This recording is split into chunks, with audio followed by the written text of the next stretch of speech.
Hello दोस्तों, आप सभी का स्टडी विद कॉन्सेप्ट चैनल पर स्वागत है और साथ ही स्वागत है आपके प्री के क्रैश कोर्स में, जिसके अंतर्गत आपको पॉलिटी का ये लगभग 9th लेक्चर दिया जा रहा है और ये आपके लिए काफ़ी हेल्पफुल रहेगा। ये लेक्चर आपको अंत तक देखना है और इसमें बहुत सारी चीज़ें प्री के पॉइंट ऑफ व्यू से जो हमारे लिए ज़्यादा इंपॉर्टेंट है उनको इसमें हम कवर कर रहे हैं और ये आपके लिए बहुत हेल्प रहेगा। इसलिए आप सभी लोगों से निवेदन है कि ज़्यादा से ज़्यादा इसको देखें। इसकी PDF हमने शेयर कर दी है।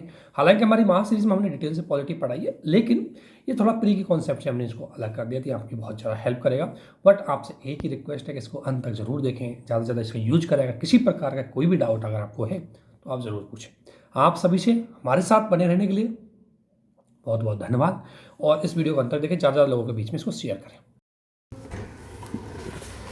हेलो दोस्तों, आप सभी का इस प्री की जो क्रैश कोर्स चल रहा है इसमें बहुत बहुत स्वागत है। और जो हम अभी प्री के क्रैश कोर्स में जो PCS और UPSC दोनों के लिए जो रिवीजन की श्रृंखला चल रही थी हमारी, उसमें हम पॉलिटी को डिस्कशन कर रहे थे। और पॉलिटी में अभी तक हमने काफ़ी पार्टन को ख़त्म कर लिया है। इसी संदर्भ में कुछ लास्ट ईयर के जो पेपर हमने विश्लेषण किए, उनमें पाया कि कुछ सवाल आपके सरकारी आयोग की रिकमेंडेशन या स्टेट और सेंटर के जो डिस्प्यूट है उनको लेकर के जो रिकमेंडेशन दिए विभिन्न प्रकार के कमीशन ने, उनकी रिकमेंडेशन को लेकर के भी सवाल पूछे जाते हैं। तो इसलिए हालांकि ये मेंस के पॉइंट ऑफ व्यू से बहुत ज़्यादा महत्वपूर्ण होता है, लेकिन इससे चूँकि इसकी जो रिकमेंडेशन होती है उनसे सवाल पूछे जाते हैं, इसलिए इसको प्री में डिस्कस किया जा रहा है। तो सरकारी आयोग के बारे में मैंने थोड़ी ब्रीफ जानकारी आपको पहले दे दी, लेकिन सरकारी आयोग का गठन अगर हम बात करें तो 1983 में हुआ था और इसने अपनी रिपोर्ट सौंपी 1988 में। इसका नाम सरकारिया इसलिए है क्योंकि जो जस्टिस थे रंजीत सिंह सरकारिया, उसकी अध्यक्षता में इसका गठन हुआ था। तो इसकी जो रिकमेंडेशन थी, वो रिकमेंडेशन में अगर हम देखेंगे तो इसने एक बात का तो समर्थन किया कि जो यूनियन है यानी संघ है, भारत का केंद्र है, वो पावरफुल होना चाहिए। इसकी बात इसने समर्थन किया कि संघ का शक्तिशाली होना जरूरी है। उसके इसने कुछ कारण बताया कि संघ का शक्तिशाली होना इसलिए जरूरी है क्योंकि भारत की विविधता में एकता, यूनिटी एंड डाइवर्सिटी या नेशनल सिक्योरिटी या नेशनल इंटरनल सिक्योरिटी, इन उद्देश्यों के लिए राष्ट्रीय सुरक्षा, आंतरिक सुरक्षा और अन्य राज्यों के विकास के लिए जरूरी है।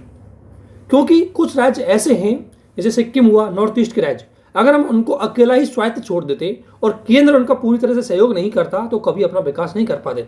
इसी उद्देश्य के लिए, उनके विकास के लिए संघ का शक्तिशाली होना जरूरी है।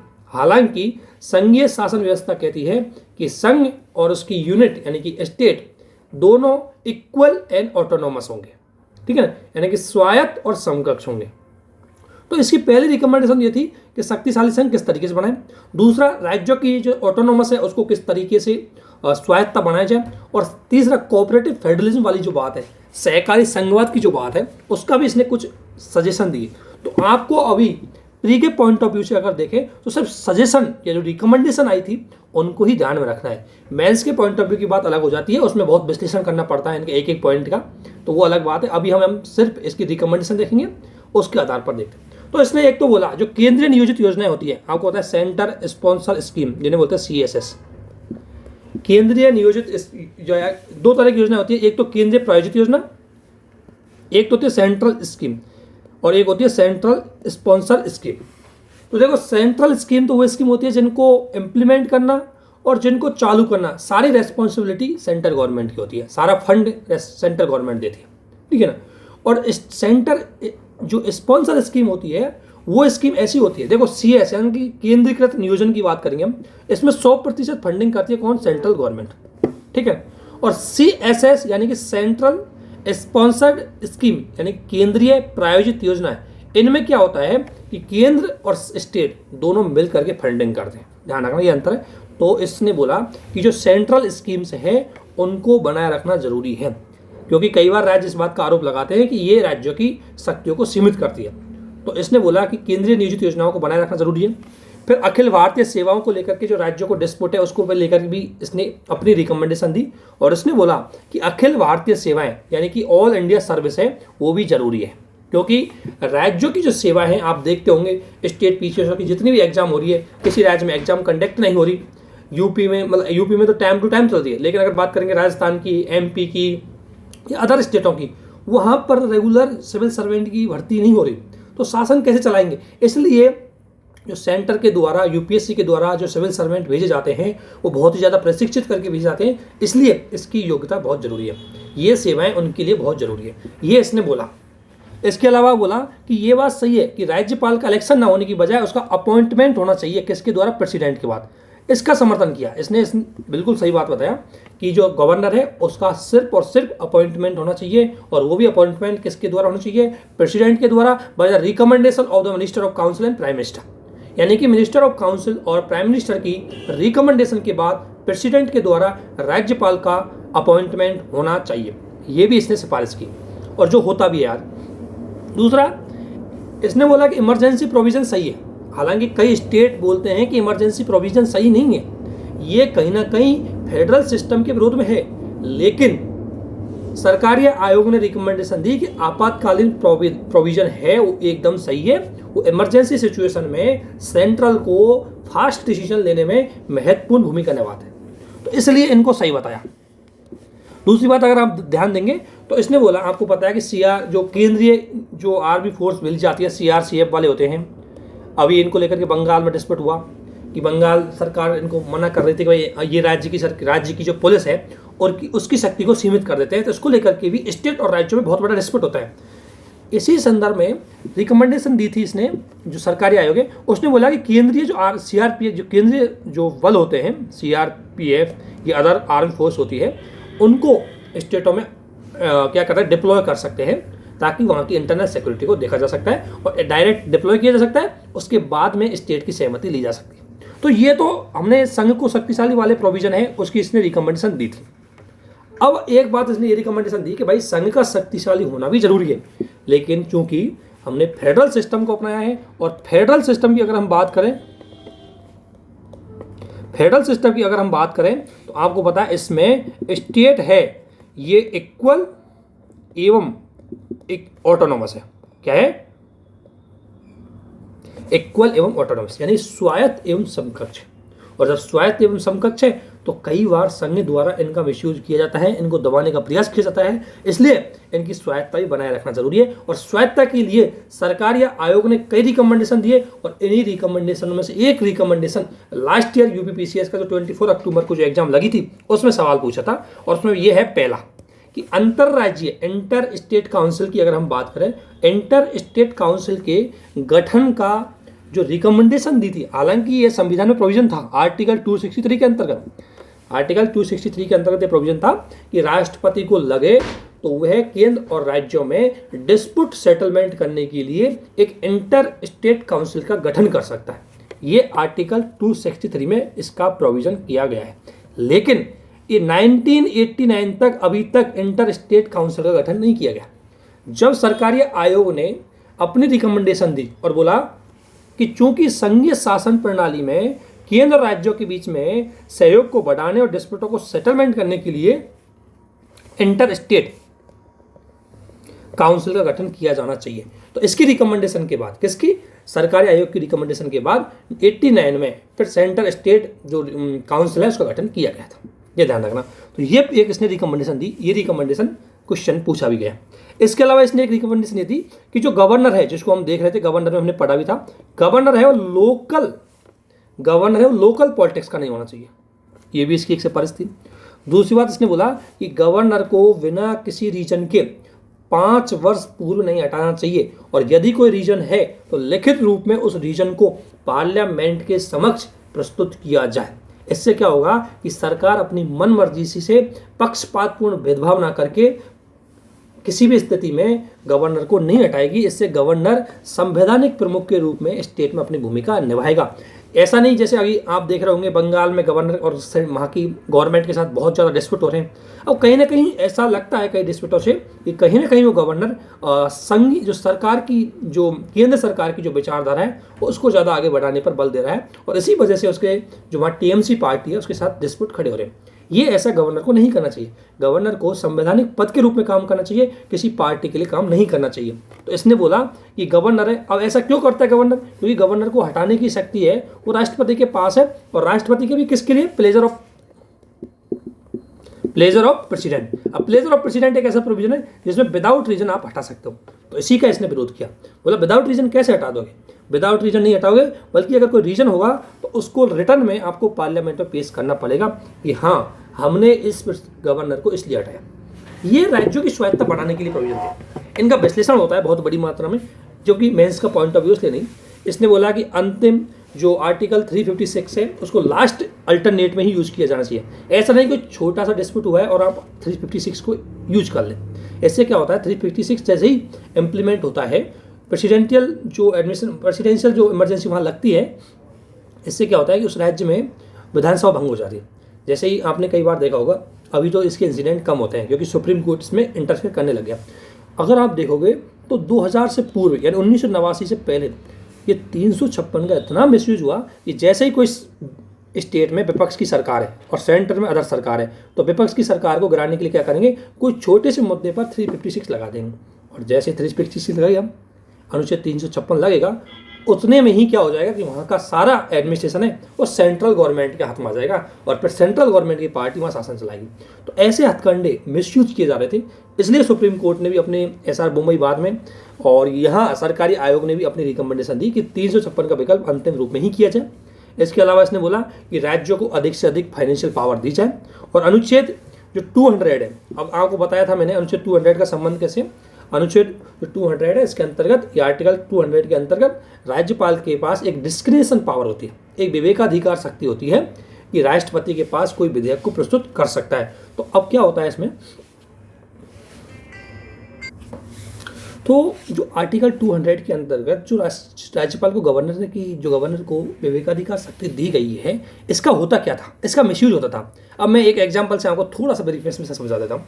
मान लेते हैं कि एक स्टेट है जैसे गुजरात, मान लेते हैं गुजरात है, गुजरात में पार्टी सरकार है, मान लें कांग्रेस बीजेपी की है, ठीक है ना, एक एग्जाम्पल है, ये ऐसा हकीकत में नहीं, मैं एक एग्जाम्पल बताता हूँ, ऐसा हुआ भी है, ठीक है ना। और इसके बाद अगर मैं बात करूँ और सेंट्रल गवर्नमेंट में मान लेते हैं हम विपक्ष की सरकार है जो बीजेपी की नहीं है, या हम कांग्रेस की कह सकते हैं।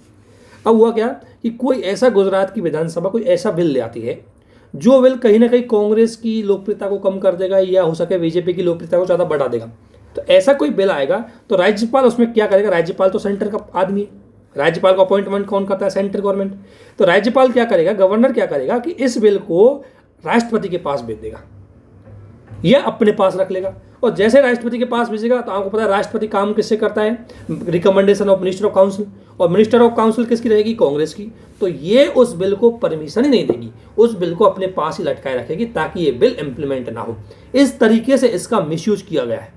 तो इससे क्या होता है कि जो स्टेट की जो लेजिस्लेटिव असेंबली है उसकी जो ऑटोनोमस है उस पर चुनौती प्रस्तुत होती है, उसको चैलेंज प्रस्तुत होती है। और इसीलिए इसने रिकमेंडेशन दी कि राष्ट्रपति विद इन 4 मंथ उस पर डिसीजन दे दें, यस या नो, या तो कंसेंट दे या उसको रिजेक्ट कर दे, वह डिसीजन दे, उसको पेंडिंग अपने पास नहीं रखे। तो ये रिकमेंडेशन भी सरकारी आयोग के द्वारा दी गई थी, ध्यान रखना ये एक इम्पॉर्टेंट है। इसके अलावा अगर हम बात करें तो कोऑपरेटिव फेडरलिज्म से संबंधित इसने सिफारिश दी। ऐसी सिफारिशें हैं जिनमें संघ और राज्यों के बीच में सेटलमेंट हो, सहयोग बढ़े। तो उसके अंतर्गत मैंने बताया था कि अंतर्राज्यीय परिषद की वाली जो विवाद है उसकी बात करी। और उसने एक रिकमेंडेशन और दी कि त्रिभाषा फॉर्मूला, ध्यान रखना त्रिभाषा जो 3 लैंग्वेज जो फॉर्मूला है जिसको न्यू एजुकेशन पॉलिसी के टाइम पर भी इम्प्लीमेंट करने की सोची, वो फॉर्मूला की रिकमेंडेशन भी सरकारी आयोग ने ही दी थी। और इसके अलावा जो जितने भी रिवर जो वाटर डिस्प्यूट है इंटर स्टेट 2 स्टेटों के बीच में, बोला कि उनमें अगर कोई ट्रिब्यूनल्स गठन करते हैं, जैसे आपने ट्रिब्यूनल सुना होगा, जैसे महानदी ट्रिब्यूनल्स, जैसे कावेरी ट्रिब्यूनल्स, ये क्या करते हैं कि कावेरी नदी का सेटलमेंट करेगा, वो महानदी का सेटलमेंट करेगा। लेकिन इनके निर्णय बाध्यकारी नहीं थे, इन्होंने निर्णय दे दिए। निर्णय डिसीजन देने के बाद कोई स्टेट मानता था, कोई नहीं मानता था। तो इसने बोला कि उनके डिसीजन को क्या किया जाए, बाइंडिंग किया जाए। क्या किया जाए, बाइंडिंग किया जाए, बाइंडिंग किया जाए। हालांकि अगर आप देखोगे तो जो नया एक्ट आया है 2019 में, जो रिवर डिस्प्यूट सेटलमेंट एक्ट आया है नया, उसमें हम इसको अच्छे से देखते हैं, वो मेंस का पॉइंट ऑफ व्यू होता है। तो ये रिकमेंडेशन आपको जरूर ध्यान रखनी, इनका सवाल आपसे प्री में पूछा जाता है, ठीक है। और थोड़ा सा हिंट रखना कि ऐसी रिकमेंडेशन इसने दी जो उसका उद्देश्य क्या था।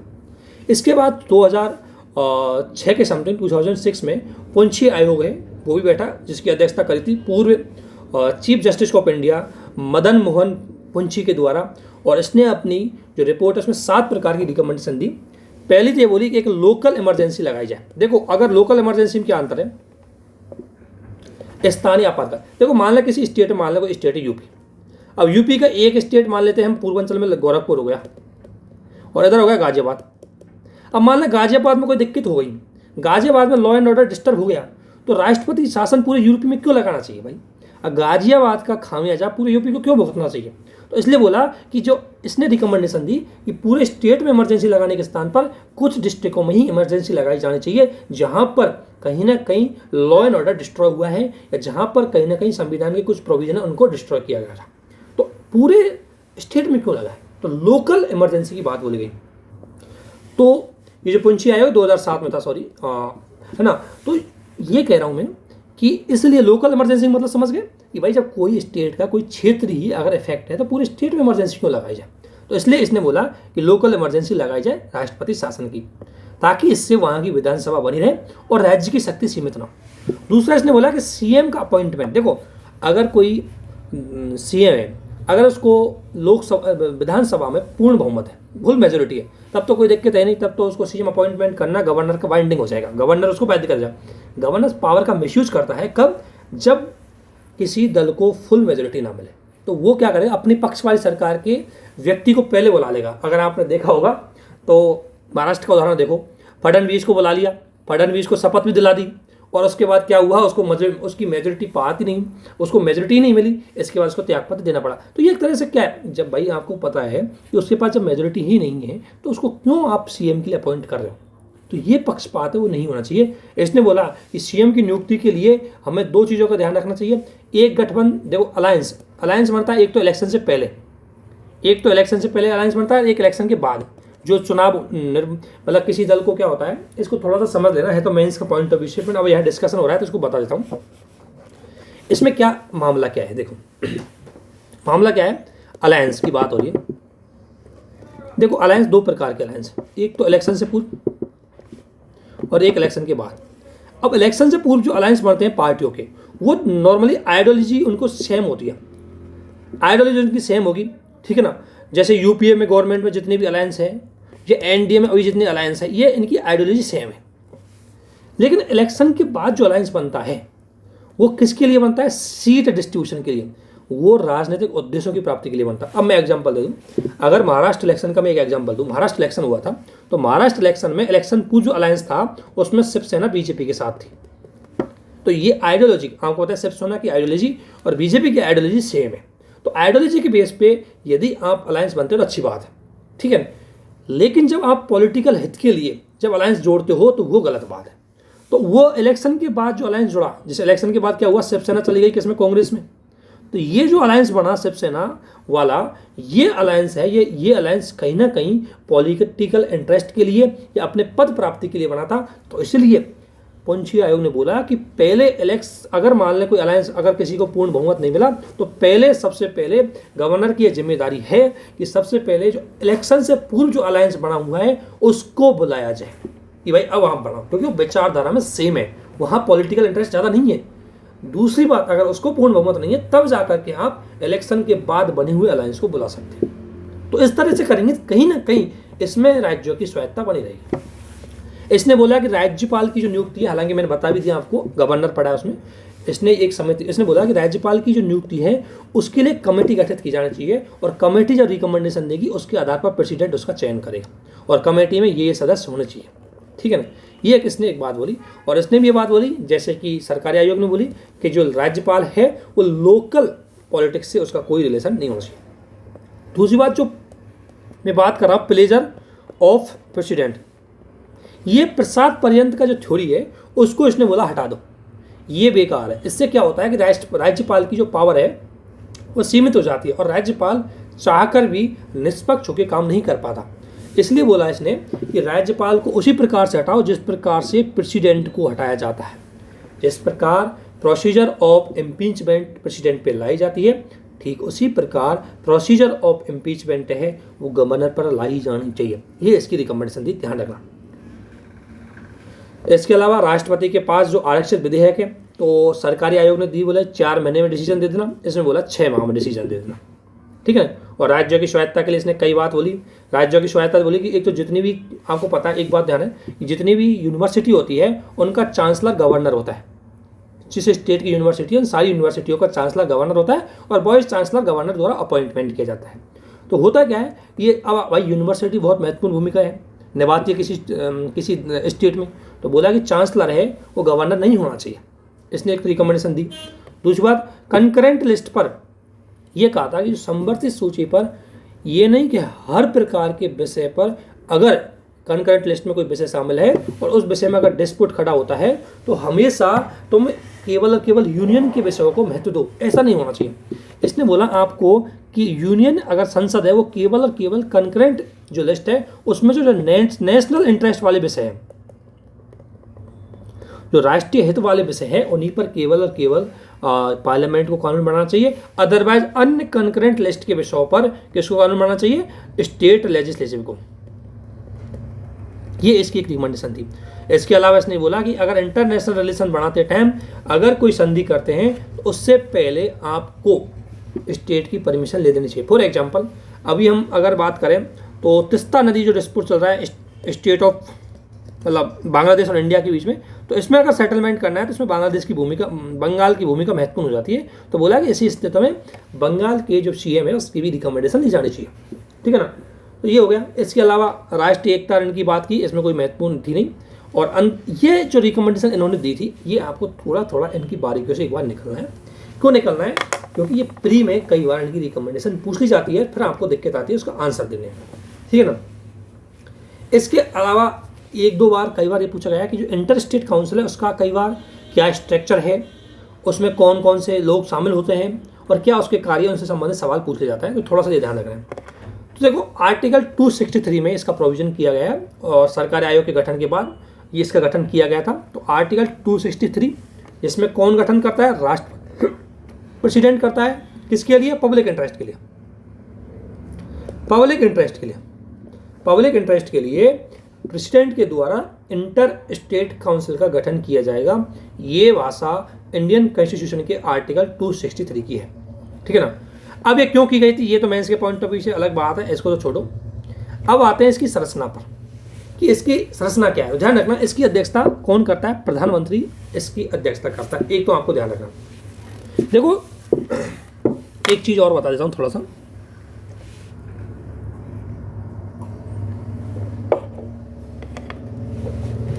इसकी संरचना है, ये संविधान में वर्णित नहीं है कि इसका स्ट्रक्चर किस तरीके से होगा।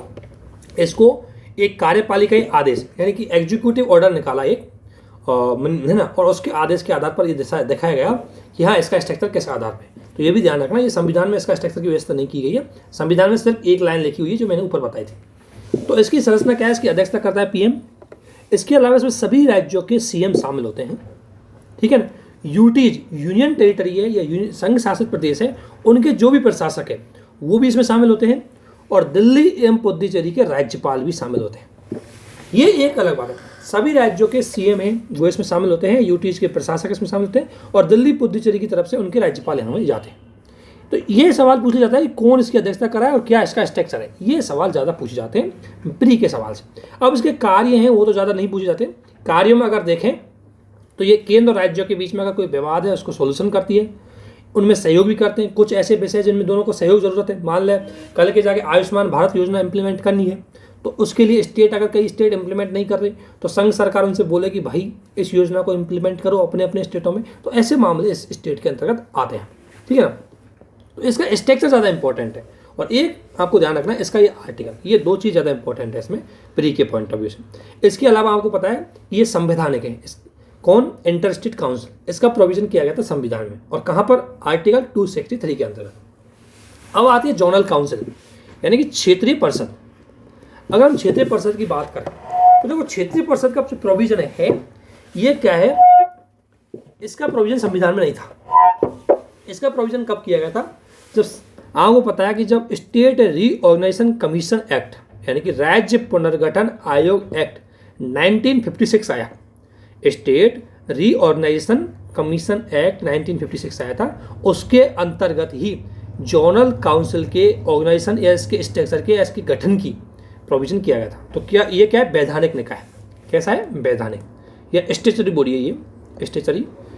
रीजन क्या है, क्यों वैधानिक निकाय, क्योंकि इसका जो गठन किया गया है वो गठन किसके अंतर्गत किया गया है, संसद के एक्ट के अंतर्गत, पार्लियामेंट्री एक्ट के अंतर्गत। ऑब्वियसली इसके उद्देश्य क्या थे, हुआ क्या था, देखो इसकी थोड़ी सी कहानी बताता हूँ क्या हुआ। आपको पता है कि 1956 में लगभग भारत में 14 स्टेटों का गठन हुआ था। उस टाइम तक लगभग 14 स्टेट गठन हो चुके थे, और जब स्टेट गठन हुए तो स्टेटों के आपस में कई डिस्प्यूट खड़े हो गए, क्योंकि जितने ज़्यादा स्टेट होंगे उतने ज़्यादा डिस्प्यूट। तो उन्हीं डिस्प्यूटों को सेटलमेंट करने के लिए क्षेत्रवाद यानी कि रीजनल वार, देखो इंटर स्टेट काउंसिल का प्रोविजन संविधान में था, लेकिन वो ऑल ओवर इंडिया के लिए एक ही थी।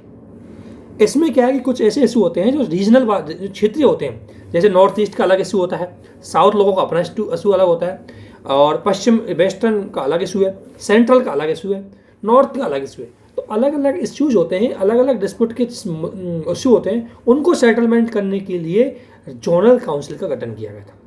ठीक है ना। तो वो ये कि ये आपस में डिस्प्यूट है, उनको सेटलमेंट करने के लिए इसका गठन किया गया था। ये कार्य अभी ज़्यादा इंपॉर्टेंट नहीं है, अभी आपको इंपॉर्टेंट ये है कि इसका स्ट्रक्चर क्या है। तो अगर इसके स्ट्रक्चर की बात करें तो इसका अध्यक्ष है वो गृह मंत्री होता है, होम मिनिस्टर। हालांकि एक चीज़ ध्यान रखना, इसका अध्यक्ष कौन होगा, इसका चयन करता है राष्ट्रपति। राष्ट्रपति क्या है, पद को चयन करता है कि होम मिनिस्टर होगा या डिफेंस मिनिस्टर होगा या अदर मिनिस्टर होगा। तो इस बार अभी तक प्रेसिडेंट ने ये बोल रखा है कि इसकी अध्यक्षता होम मिनिस्टर ही करेगा। ठीक है ना। तो इसकी अध्यक्षता कौन करता है, अध्यक्षता कौन करता है, होम मिनिस्टर। ध्यान रखना, इंटर स्टेट काउंसिल की अध्यक्षता कौन करता है, उसकी अध्यक्षता करता है प्राइम मिनिस्टर, और इसकी अध्यक्षता कर रहा है होम मिनिस्टर। ठीक है ना। इसके अलावा इंटर स्टेट है ना, ये क्षेत्रवार होती है। जैसे मैं अभी देखेंगे 5 होती है, सॉरी ये इंटर स्टेट नहीं, जोनल काउंसिल। जोनल जो काउंसिल है ये क्षेत्रवार है। जैसे एक हो गई नॉर्थ क्षेत्र की, नॉर्थ जोनल काउंसिल, एक हो गई दक्षिण जोनल काउंसिल, एक हो गई मिडिल जोनल काउंसिल, एक हो गई ईस्टर्न जोनल काउंसिल, और एक हो गई वेस्टर्न जोनल काउंसिल। इसमें प्री के लिए एक चीज़ ध्यान रखना कि कौन कौन से स्टेट इसमें आते हैं, ये आपको ध्यान रखना है। अभी थोड़ा सा ऊपर का स्ट्रक्चर हम बाद में देखेंगे, पहले इनको देख लो। तो अगर मैं नॉर्थ काउंसिल की बात करूँ, नॉर्थ जोनल काउंसिल है, उसमें राजस्थान आता है, पंजाब आता है, हरियाणा, हिमाचल प्रदेश और जम्मू कश्मीर, दिल्ली। ये किस्म इनके और कोई विवाद है तो ये किस्म आएंगे नॉर्थ जोनल काउंसिल में। इसके अलावा दक्षिण जोनल काउंसिल की अगर मैं बात करूं तो आंध्र प्रदेश, कर्नाटक, तेलंगाना, केरला और पुदुचेरी, जितने भी साउथ के स्टेट है 4-5 वो इसमें आते हैं। इसके अलावा मैं मिडल जो जोनल काउंसिल की अगर मैं बात करूं तो मिडल में होता है छत्तीसगढ़। ठीक है ना। अगर मिडल में बात करूँ तो एमपी, ठीक है ना, मिडल में बात करूँ तो यूपी, और मिडल में आता है उत्तराखंड भी इसी में आता है जाने का। और अगर मैं ईस्टर्न साइड की बात करता हूँ तो ईस्टर्न साइड में अगर मैं बात करूँ तो इसमें आएगा एक तो झारखंड, एक आएगा वेस्ट बंगाल, एक आएगा बिहार और एक आएगा उड़ीसा, ये इसमें आते हैं। और अदर एक और जोनल काउंसिल की मैं बात करूँ तो ये आएगा, इसमें आएगा गोवा, महाराष्ट्र, गुजरात, दमन दीप और नागर हवेली। ये जो जोनल काउंसिल है, इन जोनल काउंसिल का अलग अलग स्ट्रक्चर होता है, किसमें अलग आता है उसमें अलग आता है। लेकिन एक चीज़ आपने अगर इसमें पढ़ी होगी तो इसमें नॉर्थ ईस्ट एरिया नहीं आता, ध्यान रखना, इसमें नॉर्थ ईस्ट एरिया नहीं आता, इसलिए नॉर्थ ईस्ट के लिए अलग से हम जोनल काउंसिल का गठन करते हैं, वो आगे देखते हैं। तो इसमें क्या होता है कि 5 अभी हमारे यहाँ जोनल काउंसिल है, जिसकी अध्यक्षता अगर हर जोनल काउंसिल है उसकी हर जोनल काउंसिल का अध्यक्ष तो एक ही होगा। अगर जब भी मान लो नॉर्थ जोनल काउंसिल की बैठक हुई है तो उसकी अध्यक्षता गृह मंत्री ही करेगा। लेकिन इनका जो उपाध्यक्ष है,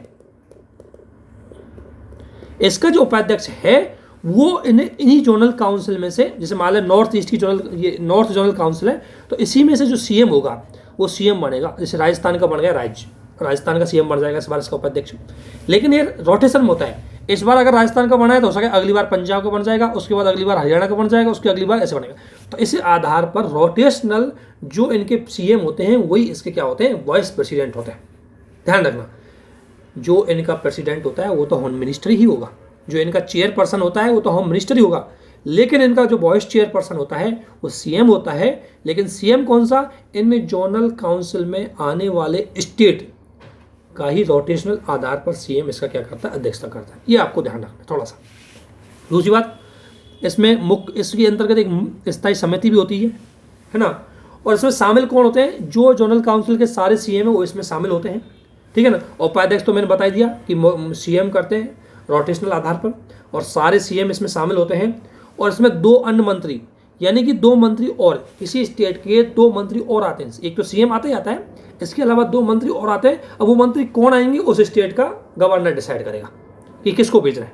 ठीक है। तो स्टेट से 3 लोग आते हैं इसमें, एक आएगा सीएम और 2 मिनिस्टर, ये 3 लोग आते हैं। अब सीएम का अगर कई बार मान लो राजस्थान के सीएम की अगर नंबर है तो वो उस बार उसका क्या बन जाएगा, वाइस चेयरपर्सन बन जाएगा। लेकिन इसका चेयरपर्सन है वो हमेशा होम मिनिस्टर ही रहेगा। और इसी के अंतर्गत एक इनकी स्टैंडिंग समिति होती है, स्टैंडिंग कमेटी होती है, जो इसमें मुख्य रूप से इनके सारे जो हर स्टेट का आपको पता है चीफ सेक्रेटरी होता है वो उसके सदस्य होते हैं। तो वो अपनी एक स्टैंडिंग समिति के अंतर्गत वो चीफ सेक्रेटरी अपनी डिस्प्यूट एडमिनिस्ट्रेटिव लोग शामिल होते हैं इसमें, और वो अपने विवादों को अपने स्टेट के मुद्दों को सुलझाते हैं। तो इसका स्ट्रक्चर आपको जरूर ध्यान होना चाहिए, इसमें कंफ्यूज मत होना। इसके अलावा आपने देखा जैसा कि मैंने आपको बताया था कि नॉर्थ ईस्ट काउंसिल है वो इसमें शामिल नहीं थी। तो क्या हुआ था कि 1956 के एक्ट में तो सिर्फ यही काउंसिल, इन्हीं जोनल काउंसिलों को गठन किया गया था। लेकिन 1971 में नॉर्थ ईस्ट काउंसिल एक्ट अलग से लाया गया था, और इस एक्ट के अंतर्गत ध्यान रखना अलग से लाया गया था इसको। इस एक्ट के अंतर्गत उत्तरी पूर्वी क्षेत्रीय परिषद का गठन किया गया था। किस एक्ट के अंतर्गत? North east council act 1971। और इसमें आपको पता है 8 स्टेट आते हैं, 7 सिस्टर पर 1 brother, 7 sister plus 1 brother, Sikkim हो गया इनका ब्रदर, 7 सिस्टर होगी 7। तो जो नॉर्थ ईस्ट की जो 8 स्टेट है वो नॉर्थ ईस्ट जो काउंसिल है इसमें शामिल होते हैं। और इसकी अगर देखो अब इसका जो चेयरपर्सन है, इसका जो चेयरपर्सन है उसको भी मैंने बोला कि नॉमिनेट करता है कौन, हमारा प्रेसिडेंट। तो हाल ही में इसका चेयरपर्सन नॉमिनेट कर रखा है हमारे होम मिनिस्टर को। तो नॉर्थ ईस्ट काउंसिल का जो चेयरपर्सन है, जो अध्यक्ष है, वो तो कौन होगा? गृह मंत्री, पहली बात। दूसरी बात, इसमें कौन कौन सदस्य शामिल होते हैं वो ध्यान रखना। इसमें सभी राज्यों के गवर्नर, और विशेषकर जहां पर सिक्स्थ शेड्यूल कहाँ कहाँ पर लागू है आपको पता है? असम, मेघालय, मिजोरम और त्रिपुरा।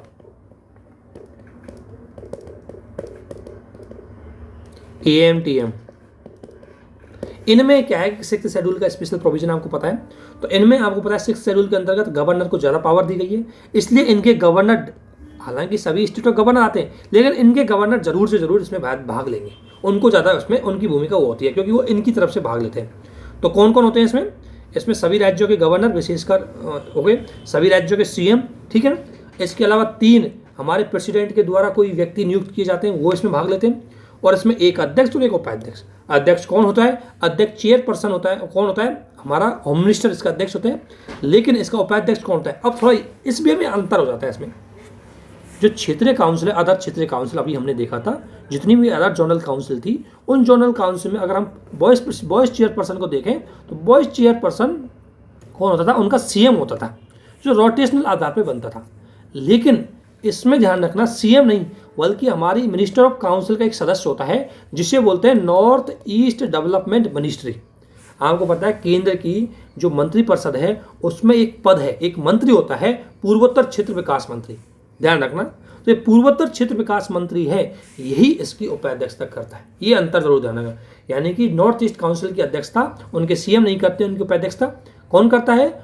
उनकी उपाध्यक्षता पूर्वोत्तर क्षेत्र विकास मंत्री या north east region development minister होता है, वो इसकी वाइस प्रेसिडेंसी करता है, और ये भारतीय मंत्रिपरिषद का सदस्य होता है। ध्यान रखना। तो ये इस मंत्र है, बाकी काम तो लगभग दोनों के सेम है। ये चीज़ आपको ध्यान रखनी। इसके अलावा अगर हम एक और संस्थाओं में जाएं, जैसा कि मैंने आपको बताया था कि हम संस्थाओं को, इंस्टीट्यूटों को डिस्कस करेंगे क्योंकि इनसे लेकर के भी सवाल पूछा जाता है। इनको लेकर के कई बार आपसे क्वेश्चन पूछे जाते हैं, विशेषकर इनके स्ट्रक्चर को लेकर के, इनकी प्रोसेस को लेकर के, इनके कार्य की नेचर को लेकर के।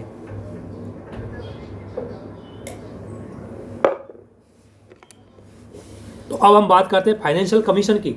वित्त आयोग का प्रोविजन आपको पता है अनुच्छेद 280 में है, और अनुच्छेद 280 में प्रोविजन किया है कि राष्ट्रपति द्वारा वित्त आयोग का गठन किया जाएगा। ये इतनी बात लिखी हुई है कि प्रेसिडेंट, मैं लिख सकता हूं फाइनेंशियल कमीशन है ना, फाइनेंशियल कमीशन है, इसका गठन प्रेसिडेंट के द्वारा किया जाएगा। ठीक है ना, ये आर्टिकल 280 में लिखी हुई है। और इसको क्वासी जुडिशियल इंस्टीट्यूट क्यों बोलते हैं? क्योंकि इसमें एक सदस्य है वो जुडिशरी से भी होता है। ठीक है ना, ये इसके लिए। और दूसरी बात, वित्तीय मामले, एक बात और ध्यान रखना, आपको जब हम न्यायपालिका पढ़ाएंगे उसमें एक चीज़ बताएंगे कि अगर केंद्र और राज्यों के बीच में जो विवाद होते हैं उन विवादों का सुलझान सुप्रीम कोर्ट में होता है। लेकिन हर केंद्र राज्य के बीच में विवाद होता है, उसका सेटलमेंट सुप्रीम कोर्ट में नहीं होता। अगर कोई फाइनेंशियल इशू पर सेंटर और स्टेट में कोई डिस्प्यूट है तो वो न्यायपालिका नहीं जाएगा, वो केवल और केवल फाइनेंशियल कमीशन ही उसको देखेगा कि किस तरीके से इनके जो विवाद है उनको सेटल करना है। ये बात आपको ध्यान रखना है। फाइनेंशियल इशू ये सुप्रीम कोर्ट नहीं जाते, ये आपको ध्यान रखना है। अब इसके स्ट्रक्चर की अगर हम बात करें तो एक ध्यान रखना, इसका स्ट्रक्चर की पूर्ण व्याख्या संविधान में नहीं की गई है, यानी कि कॉन्स्टिट्यूशन ने ज़्यादा डिफाइन नहीं किया गया है कि इसका स्ट्रक्चर क्या होगा, लेकिन संविधान ने एक लाइन लिखी हुई है कि जो फाइनेंशियल कमीशन है उसका अपॉइंटमेंट है वो प्रेसिडेंट ऑफ इंडिया के द्वारा किया जाएगा। लेकिन इसका स्ट्रक्चर क्या होगा, इसका डिफाइन किसके द्वारा किया गया? पार्लियामेंट्री विधि के द्वारा, यानी पार्लियामेंट एक एक्ट लेके आई थी और उस एक्ट के अंतर्गत इसके स्ट्रक्चर को बताया गया था। ध्यान रखना, थोड़ा कंपेयर करना, कन्फ्यूज मत होना। जितनी भी हमने अभी जोनल काउंसिल पढ़ी या हमने वो पढ़ा, मतलब वो इंटर स्टेट काउंसिल पढ़ी थी, इंटर स्टेट काउंसिल का जो स्ट्रक्चर है वो एग्जीक्यूटिव के ऑर्डर से हुआ था, कार्यपालिका आदेश से हुआ था, जबकि फाइनेंशियल कमीशन का जो स्ट्रक्चर है वो पार्लियामेंट्री लॉ के माध्यम से हुआ। पार्लियामेंट एक्ट बनाया कि और इस एक्ट के अंतर्गत प्रोविजन किया गया था, ठीक है। तो इसमें बोला गया कि एक तो इसका क्या होगा, चेयरपर्सन होगा, यानी कि एक इसका अध्यक्ष होगा। और अभी आपने देखा होगा 5th जो फाइनेंशियल कमीशन है उसके अध्यक्ष NK सिंह हैं, उसने अभी रिकमेंडेशन दी थी। और एक चीज़ और थोड़ी सी ब्रीफ में जानकारी ले लो, 15वें कमीशन नॉर्मली हर फाइनेंशियल कमीशन 5 साल के लिए अपनी रिपोर्ट प्रस्तुत करता है, लेकिन ये 15 जो फाइनेंशियल कमीशन था इसने अपनी 2 रिपोर्टें दी। एक रिपोर्ट तो दी 2020-21 के लिए, ठीक है ना, और रीजन क्या था? कोविड की सिचुएशन। कोविड की सिचुएशन करने के लिए 2020-21 के लिए 2020 और 21 के लिए इसने 1 वर्ष की रिकमेंडेशन दी, और इसके अलावा अलग से 5 ईयर की इसने अपनी रिकमेंडेशन दी, हो गई 2021 से लेकर के 2026 तक, ये अलग से रिकमेंडेशन दी। तो इसने 2 रिकमेंडेशन दिए 15 जो फाइनेंशियल कमीशन थे, और NK सिंह ने इसकी अध्यक्षता करी, ठीक है ना। तो इसमें क्या होता है कि एक तो इसका चेयरपर्सन होता है जिसको जनरल नॉलेज होनी चाहिए सारी चीज़ों की, सभी एरियाओं की उसको जनरल नॉलेज होनी चाहिए, है ना। पहली चीज़ तो ये है। दूसरी, एक सदस्य वो इकोनॉमिक में अच्छा ज्ञाता हो, एक सभा के एक मेंबर इसका वो होगा जिसको अर्थशास्त्र में अच्छा ज्ञान होगा।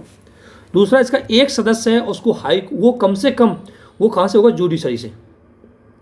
इसका एक सदस्य जुडिशरी से होगा जो कम से कम हाई कोर्ट के न्यायाधीश बनने की योग्यता रखता हो, एलिजिबिलिटी हो उसमें कम से कम हाई कोर्ट के न्यायाधीश के बराबर। इसका एक मेंबर है वो सेंट्रल गवर्नमेंट से होता है, और कौन से सेंट्रल गवर्नमेंट का? या तो कोई एडमिनिस्ट्रेटिव मामला देखने वाला या सेंट्रल गवर्नमेंट का फाइनेंशियल मामला देखने वाला जो कोई व्यक्ति होगा उसी को एक मेंबर के रूप में चूज करेंगे।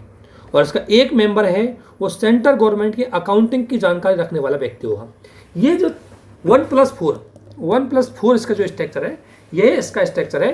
ये संसद ने 1951 में फाइनेंशियल कमीशन एक्ट के माध्यम से इसको गठित किया गया था, ठीक है। ये चीज़ आपको ध्यान रखनी। अब कई बार सवाल पूछ लेते हैं नॉर्मली प्री में, ये काम क्या करता है? तो एक तो इसका महत्वपूर्ण कार्य करों का डिस्ट्रीब्यूशन करता है।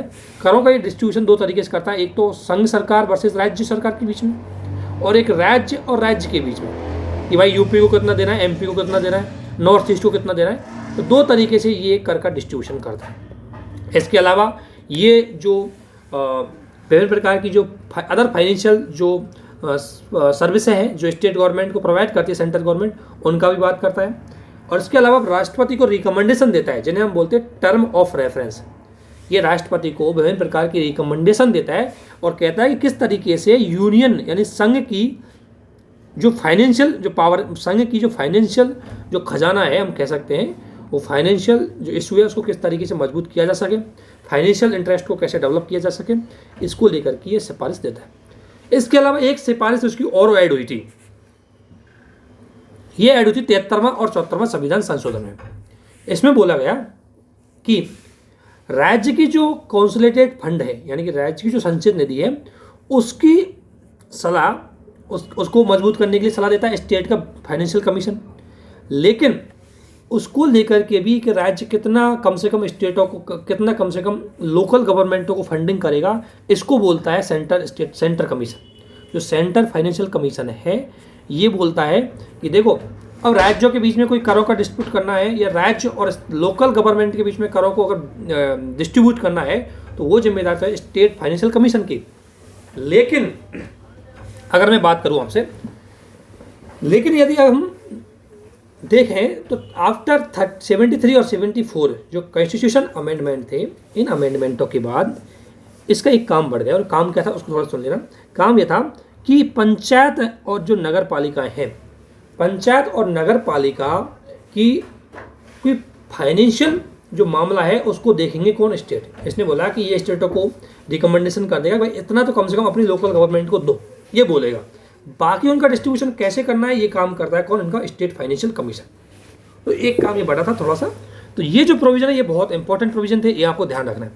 इसके बाद जहाँ से सवाल आने की आपकी संभावना ज़्यादा होती है वो है इमरजेंसी प्रोविजन।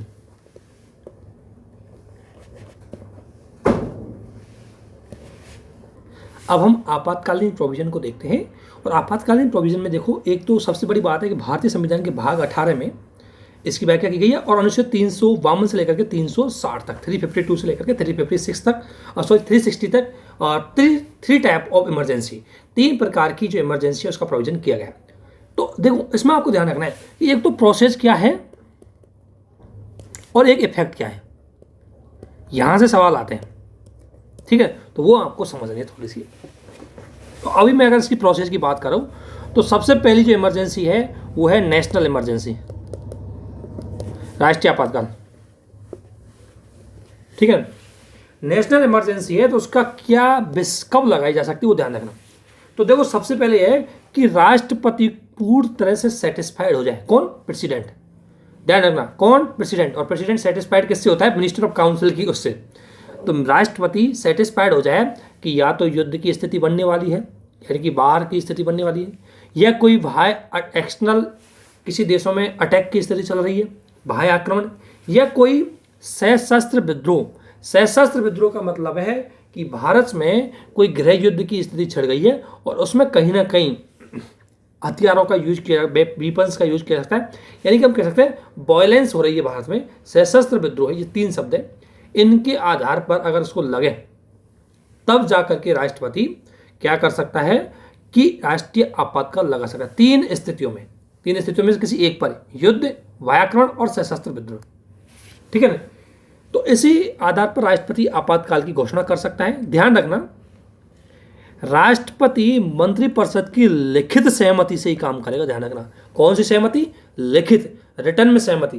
ध्यान रखना ये प्रोविजन जोड़ा गया था 44 अमेंडमेंट है, इससे पहले लिखित सहमति की जरूरत नहीं थी। और दूसरी बात 44 अमेंडमेंट में एक शब्द और हटाया गया था, ये जो सशस्त्र विद्रोह दिख रहा है ये पहले इंटरनल सिक्योरिटी वाला इशू था, आंतरिक विद्रोह, आंतरिक सुरक्षा।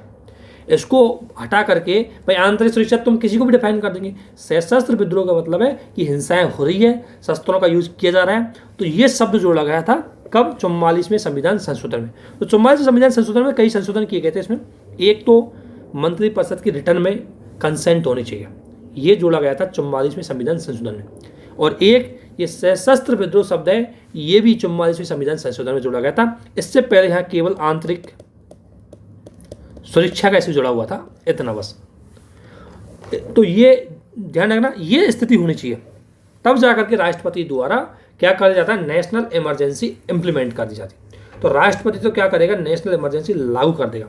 लेकिन राष्ट्रपति के लागू करने से कुछ नहीं होता, उस टाइम तो लागू हो जाएगी, उस टाइम तो उसके अंदर। लेकिन जैसे राष्ट्रपति ने कोई डिक्लेरेशन किया है इसका, तो उसकी घोषणा के 1 महीने के भीतर, ध्यान रखना कितना टाइम, 1 महीना, विद इन 1 मंथ, 1 महीने के भीतर दोनों हाउसों में स्पेशल मेजोरिटी से वो रेजोल्यूशन पास होना चाहिए। जो नेशनल इमरजेंसी का जो रेजोल्यूशन है, कौन सा, जो प्रेसिडेंट ने डिक्लेरेशन किया है नेशनल इमरजेंसी का, वो विद इन 1 मंथ में पास होना चाहिए दोनों सदनों में स्पेशल मेजोरिटी से। और स्पेशल मेजोरिटी आपको पहले बता दिया है कि सदन के कुल सदस्यों की संख्या बटे प्रेजेंट एंड वोटिंग करने वाले 2/3 सदस्य, ठीक है ना। तो विशेष बहुमत होना चाहिए। तो ये ध्यान रखना, 1 महीना, विशेष बहुमत और दोनों सदनों में। अब मान लेते हैं कि किसी टाइम पे नेशनल इमरजेंसी डिक्लेरेशन हो गया, लेकिन लोकसभा उस समय डिसॉल्व है, लोकसभा भंग है। तो प्रोविजन ये कहा गया है कि केवल राज्यसभा है वही विशेष बहुमत से प्रस्ताव पास कर देगी, और जब नई लोकसभा बनेगी तो उसको भी विद इन 1 मंथ में विशेष बहुमत से पारित करवाना पड़ेगा, ठीक ठीक है ना, कोई दिक्कत नहीं है, राज्यसभा कर देगी, कोई दिक्कत नहीं है अभी तो ये प्रोविजन आपको ध्यान रखना है। इसको लेकर के सवाल पूछे जाते हैं कि कितने महीने में, किस बहुमत से।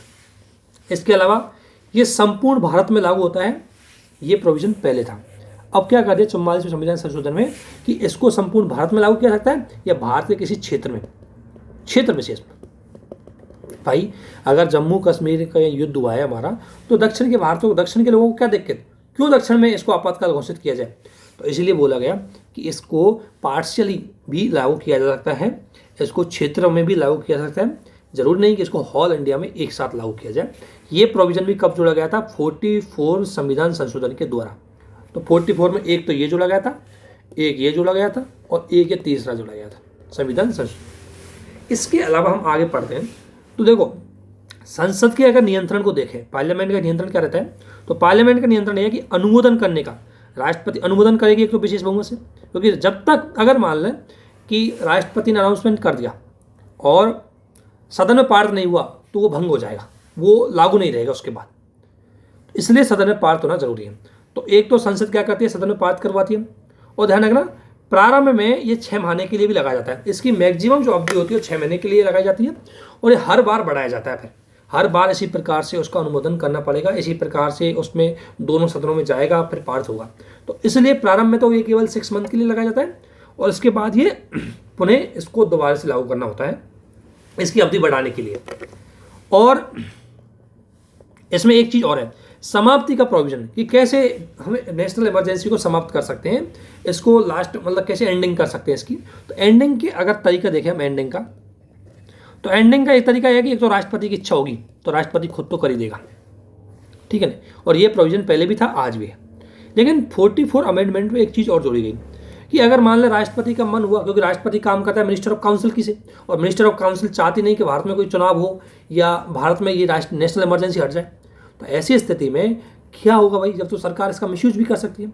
इसलिए 44 अमेंडमेंट एक प्रोविजन जुड़ा, और प्रोविजन ये जुड़ा गया कि देखो अगर लोकसभा जनरल मेजोरिटी से, ध्यान रखना कौन सी मेजोरिटी, इसमें विशेष बहुमत नहीं है, सामान्य बहुमत है, जनरल मेजोरिटी है, अगर लोकसभा जनरल मेजोरिटी से कोई प्रस्ताव पारित करके बोल दे कि इसको समाप्त किया जाए तो भी राष्ट्रपति को इसको समाप्त करना पड़ेगा। अर्थात अब संसद का कंट्रोल भी इस पर हो गया है, पहले केवल राष्ट्रपति का ही कंट्रोल था, अब संसद का लोकसभा बोल दे। ध्यान रखना पहली बात तो कौन बोलेगा, केवल और केवल लोअर हाउस। किससे बोलेगा, जनरल मेजोरिटी से। क्या करेगा, एक रेजोल्यूशन पारित करेगा कि इसकी एंडिंग की जाए तो इसका एंड हो सकता है। तो दो तरीके से, एक तो प्रेसिडेंट खुद कर सकता है और एक लोकसभा जनरल मेजोरिटी से भी इसका एंडिंग कर सकती है। और ये प्रोविजन भी 44 अमेंडमेंट में जोड़ा गया था, ये आपको पता होना चाहिए, ठीक है ना। इसके अलावा एक सवाल इनके आता है कि नेशनल इमरजेंसी में इफेक्ट क्या पड़ता है। तो इफेक्ट अगर देखें तो नेशनल इमरजेंसी में चुनाव पे कोई इफेक्ट नहीं पड़ता। अगर सरकार चाहे, इलेक्शन कमीशन चाहे तो चुनाव हो सकते हैं और ऐसे इलेक्शन हुए भी हैं, ठीक है ना। इसके अलावा फंडामेंटल राइट की अगर मैं बात करूं तो फंडामेंटल राइट में अगर दो तरीके से, अगर दो विषयों को लेकर के अगर नेशनल इमरजेंसी इंप्लीमेंट हुई है, एक तो है एक्सटर्नल अटैक और बाहर, इन युद्ध और बाह्य आक्रमण को लेकर के अगर नेशनल इमरजेंसी लागू हुई है तो ऐसी स्थिति में अनुच्छेद 19 ऑटोमेटिक ही डिजॉल्व हो जाएगा, मतलब सस्पेंड हो जाएगा, डिजॉल्व नहीं सस्पेंड, यानी कि आर्टिकल 19 स्वतः निलंबित हो जाएगा, यानी कि ऑटोमेटिक वो क्या हो जाएगा, सस्पेंड हो जाएगा, यदि इन दो कारणों से क्या किया गया, नेशनल इमरजेंसी डिक्लेरेशन हुआ है। दूसरी बात, अगर मान ले कारण है उसमें सशस्त्र विद्रोह, कारण अगर ये आर्टिकल, ध्यान रखना दो कारण कैसे, एक तो ये तो होता है आर्टिकल 358 में, यानी कहने मतलब अगर आर्टिकल 358 के आधार पर अगर नेशनल इमरजेंसी के विषयों को लगाया गया है तो हम कह सकते हैं कि उसको निलंबित किया जा सकता है, किसको, आर्टिकल 19 को सेल्फ या ऑटोमेटिक रूप से निलंबित हो जाएगा। लेकिन अगर इनके आधार पर लगाया गया है, ये प्रोविजन आर्टिकल 359 में, अगर सशस्त्र विद्रोह के आधार पर अगर नेशनल इमरजेंसी लगी है तो कोई भी अनुच्छेद स्वतः निलंबित नहीं होगा, फिर राष्ट्रपति को क्या करनी पड़ेगी, फंडामेंटल राइट्स को सस्पेंड करने के लिए एक प्रस्ताव पारित करना पड़ेगा, एक ऑर्डर निकालना पड़ेगा, कौन को, राष्ट्रपति को, तभी जाकर के वो क्या होते हैं, सस्पेंड होते हैं। ध्यान रखना, अंतर समझना, अगर बाह्य आक्रमण युद्ध में हुई है तो ऑटोमेटिक ही आर्टिकल 19 चला जाएगा, और अगर सशस्त्र विद्रोह से हुआ है तो ऑटोमेटिक नहीं जाएगा, उसके लिए राष्ट्रपति को एक ऑर्डर निकालना पड़ेगा, तब जाकर के 19 को सस्पेंड किया जा सकता है।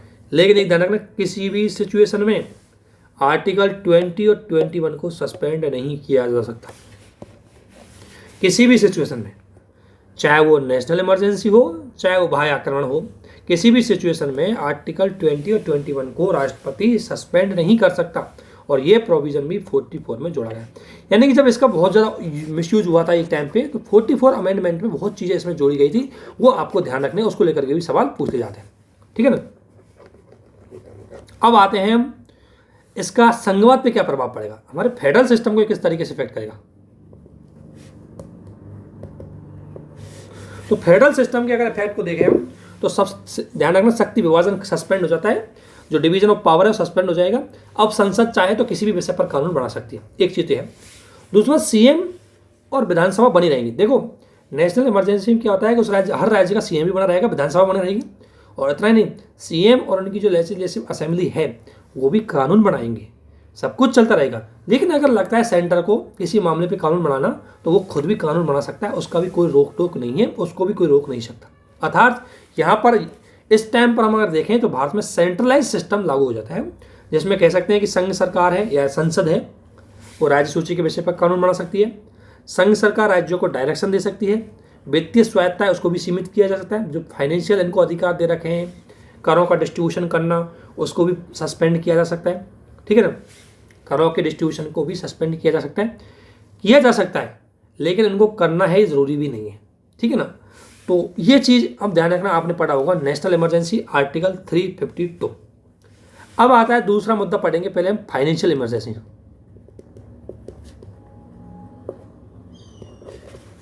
और फाइनेंशियल इमरजेंसी ये आती है 356 में, 360 में, कितने में, 360 में। और 360 में राष्ट्रपति 2 बेस के आधार पर इसमें फाइनेंशियल इमरजेंसी लगा सकता है। ठीक है ना। और 2 बेस कौन से हैं वो ध्यान रखना। एक तो है कि भारत की जो फाइनेंशियल स्टेबिलिटी है उस पर कोई चैलेंज है उसके समक्ष, और दूसरा भारत की जो साख है, जो भारत की साख यानी कि भारत की अगर हम बात करें तो भारत की क्रेडिट क्षमता है,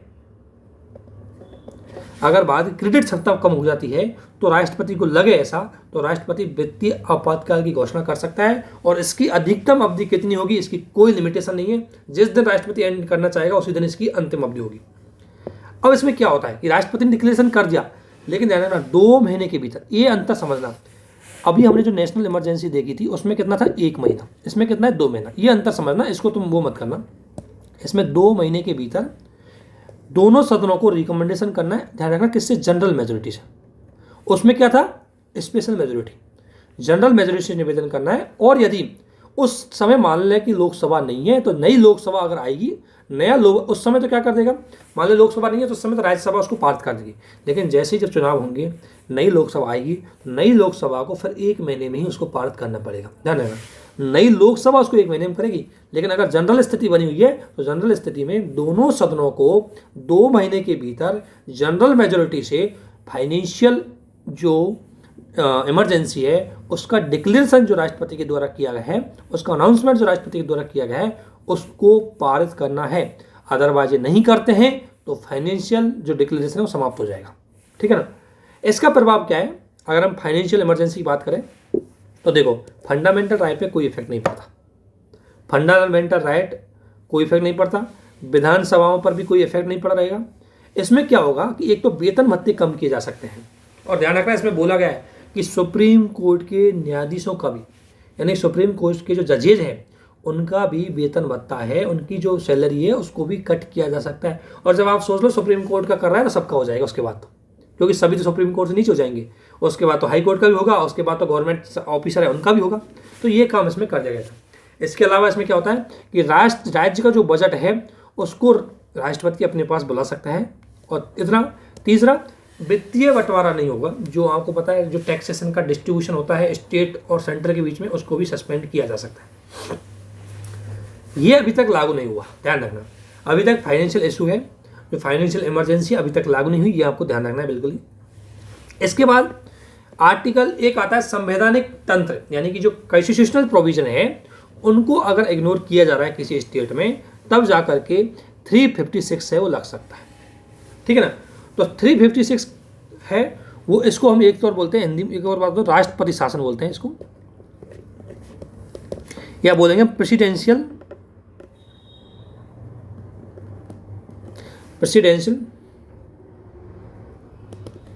एडमिशन या प्रेसिडेंशियल रूल इन स्टेट, राज्य में राष्ट्रपति शासन, तो उसको बोलते हैं आर्टिकल 356।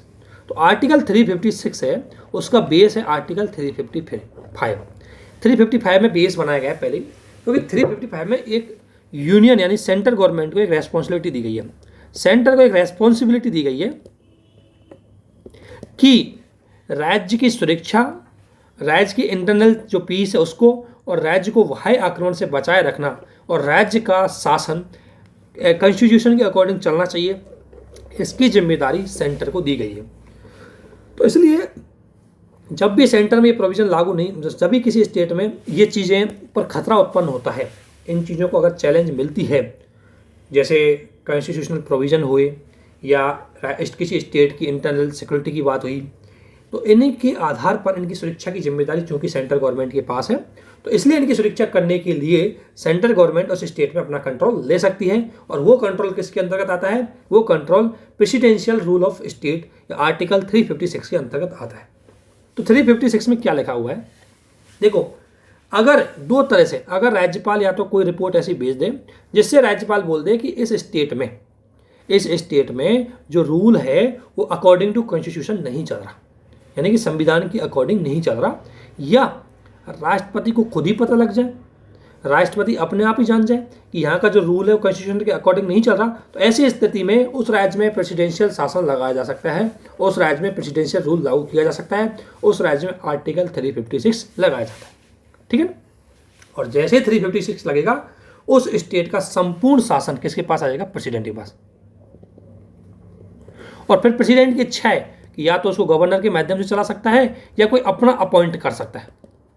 ठीक है, तो ये प्रेसिडेंट का ये होता है इसमें कि प्रेसिडेंट, लेकिन इसकी प्रोसेस देखो, प्रेसिडेंट ने तो किसी स्टेट में लगा दिया, लेकिन वो दोनों सदनों में पारित होना चाहिए और 2 महीनों में पारित होना चाहिए, और लेकिन बहुमत क्या है? सामान्य बहुमत से। तो जो वित्तीय इमरजेंसी वाला प्रोविजन वही सेम इसमें है।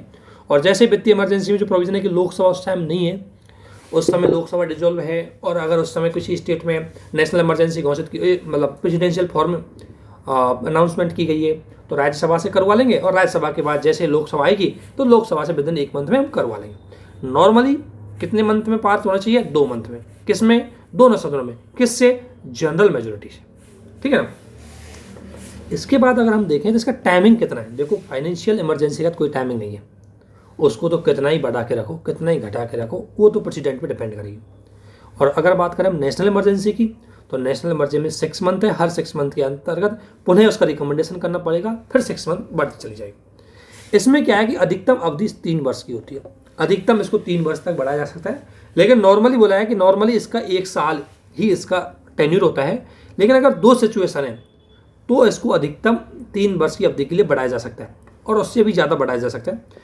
तो एक तो है कि सिचुएशन क्या है कि अगर मान लो किसी स्टेट में हमने नेशनल मतलब वहाँ रूल ऑफ प्रेसिडेंट लगाया गया, और हुआ क्या था कि अब उसके 1 साल ख़त्म हो गए, अब 1 साल से अधिक बढ़ाने के लिए रिव्यू करना पड़ता है, और रिव्यू करते टाइम 2 चीज़ें देखते हैं कि क्या देश के राष्ट्र भाग में अगर नेशनल इमरजेंसी लगी हुई है, अगर ऐसा है तो उसमें भी इमरजेंसी चलेगी, या इलेक्शन कमीशन खुद बोल दे कि भाई मैं विद इन टाइम अब यहाँ पर इलेक्शन करवाना पॉसिबल नहीं है, या दंगे हो रहे हैं, या इलेक्शन संभव नहीं है, और इलेक्शन संभव नहीं है तो यहाँ गवर्नमेंट नहीं होगी, और गवर्नमेंट नहीं होगी तो यहाँ इमरजेंसी लगा दो। तो इन 2 स्थितियों में यहाँ पर इमरजेंसी लगाई जा सकती है, यानी कि इलेक्शन कमीशन इस बात को डिफाइन कर दे कि मैं वहाँ पर चुनाव अभी नहीं करवा सकता, अकॉर्डिंग चुनाव के अकॉर्डिंग अभी सिचुएशन नहीं है इसलिए। और दूसरा, या भारत के किसी पूरे हिस्से में अभी नेशनल इमरजेंसी लगी हुई है, तब जाकर के इसका कार्यकाल, इसका टेन्योर है वो 1 साल से अधिक बढ़ाया जा सकता है, और अधिकतम 3 साल के लिए होता है। 3 साल अधिकतम है, लेकिन हुआ क्या था, पंजाब में नेशनल इमरजेंसी लगाई थी, उसको 6 साल तक रखा गया, इसके लिए अलग से संशोधन करना पड़ा संसद को। नॉर्मली अधिकतम अवधि 3 साल की है। ठीक है, तो ये आपको ध्यान रखना है, प्री के सवाल यहीं से आते हैं। इसका इफेक्ट क्या होता है देखो, इसमें तो पूरा काम तमाम हो जाता है स्टेट का। इसमें क्या होता है कि एकात्मक शासन हो जाता है, शक्ति केंद्रीकृत हो जाती है, और राष्ट्रपति खुद शासन चलाता है, या तो गवर्नर के माध्यम से या किसी और के माध्यम से, और विधानसभाओं को सस्पेंड कर दिया जाता है। जब तक सुप्रीम कोर्ट ने बोला है कि जब तक ये पारित ना हो तब तक तो विधानसभा को क्या किया जाएगा, सस्पेंड, ठीक है ना। और जैसे ही पारित हो जाएगा विधानसभा को क्या किया जाएगा, डिजॉल्व। डिजॉल्व मतलब भंग। ध्यान रखना, भंग और सस्पेंड में अंतर है। आप इनको, ये मैंने आपको बता दिए थे, अगर आप देखा होगा गवर्नर वाला जो पार्ट है वहाँ पर मैंने आपको स्पष्ट रूप से बता दिया था। जो SR बोम्मई वाद है उसमें सुप्रीम कोर्ट ने क्या डिसीजन दिया था, मैंने गवर्नर जब पढ़ाया था आपको जो प्रीवियस वीडियो में, उसमें आपको स्पष्ट रूप से बता दिया गया, उसको आप एक बार अच्छे से देख लेना। इसके बाद ये भी मैंने आपको, ये मैंने पहले की PDF है इसकी बना रखी थी, ये इलेक्शन ऑफ प्रेसिडेंट्स है, ये आपको अच्छी तरीके से बताया हुआ था, ठीक है ना। और ये सारी चीज़ें आपको अच्छी तरीके से बता दी है ना। ये आपको जो राष्ट्रपति के लिए जितने भी अनुच्छेद हैं इनको एक बार देख लेना। हालांकि मैंने सारे अनुच्छेद जो इंपॉर्टेंट है इनको जब आपको प्रेसिडेंट है बताया गया है उसमें अच्छे से डिफाइन कर दिया गया है, ठीक है ना। इलेक्शन पूरी प्रोसेस हो गई इसकी। इसके अलावा अब हम इसके बाद पार्लियामेंट पे पढ़ेंगे, तो आज हम इसको यहीं पर समाप्त करते हैं। अब हम पार्लियामेंट को पढ़ेंगे। तो ध्यान रखना, एक चीज़ फिर बता देता हूँ, अभी तक आपको एक एक चीज़ें अच्छे से, हालांकि नाम तो इसका क्रैश कोर्स है और क्रैश कोर्स में ध्यान रखना पूरा सिलेबस नहीं कराया जाता, लेकिन इसमें मैंने जो भी प्री का टॉपिक है वो लगभग सारे टॉपिक को आपको कवर किया जाएगा, जो शायद आपने पहले भी कुछ टॉपिक नहीं पढ़े होंगे। और उस तरीके से किया जाएगा कि कोई भी क्वेश्चन आपका, चाहे PCS हो चाहे UPSC हो, कोई भी क्वेश्चन अगर आप ढंग से इनको समझा है, अंडरस्टैंडिंग करिए और इनको थिंकिंग की है, और आपने जो पहले पढ़ा हुआ है उसके साथ अगर इनका लिंक किया है, और साथ साथ आपने टेस्ट सीरीज या इनका प्रीवियस ईयर के क्वेश्चनों को सॉल्यूशन किया है, तो आप किसी भी उत्तर का आंसर, मतलब किसी भी क्वेश्चन का आंसर देने के लिए पूरी तरह तैयार रहोगे। तो मतलब मेरे कहने का, बट समझना आपको है, ऐसा नहीं कि मैं बता रहा हूँ और हुबहू आपने इसको याद कर लिया, उससे कुछ नहीं होगा। आपको थोड़ा समझना है और कुछ चीज़ों का आपको फिर उत्तर देना है। रही बात फैक्ट्स की, सारे फैक्ट्स आपके कवर किए जा रहे हैं और कुछ फैक्ट और बच रहे हैं तो उनको और कवर कर दिया जाएगा। लेकिन ध्यान रखना, बिना कॉन्सेप्ट के फैक्ट का कोई रिलेवेंट नहीं है। आप सिर्फ प्री पास कर सकते हो, उससे भी कोई बड़ी बात होने वाली नहीं है। अगर आपको सच में मेंस पास करनी है तो आपको कॉन्सेप्ट जानना ही होगा। हालांकि जितना प्री में हो पाया उतना कॉन्सेप्ट हमने यहाँ पर बताया है। और भी ये तो मेंस का बहुत बड़ा मुद्दा है, तो मेंस के पॉइंट ऑफ व्यू से हम बहुत अच्छे से एक्सप्लेन कर सकते थे, लेकिन अभी आपके इस सिलेबस की, इस कोर्स की नेचर को देखते हुए इसको यहीं तक रखा जाता है और अब इस वीडियो को समाप्त किया जाता है। आप सभी को बहुत बहुत धन्यवाद। अच्छे से देखें, समझें। अगर कोई भी चीज़ आपको डाउट हो तो उसको कमेंट में पूछ सकते हैं। अगर कोई लैंग्वेज में या कोई टंग्स में इशू है मेरी, क्योंकि मैं राजस्थान से हूँ, तो कोई अगर आपको लैंग्वेज में इशू है तो उसको भी आप पूछ सकते हैं अच्छे से दोबारा से। और अच्छे से रिवीजन करो, पढ़ो, और ताकि आप अच्छे से एग्ज़ाम पास करो। यही आपको मेरी ओर से बहुत बहुत शुभकामनाएं। Thank you.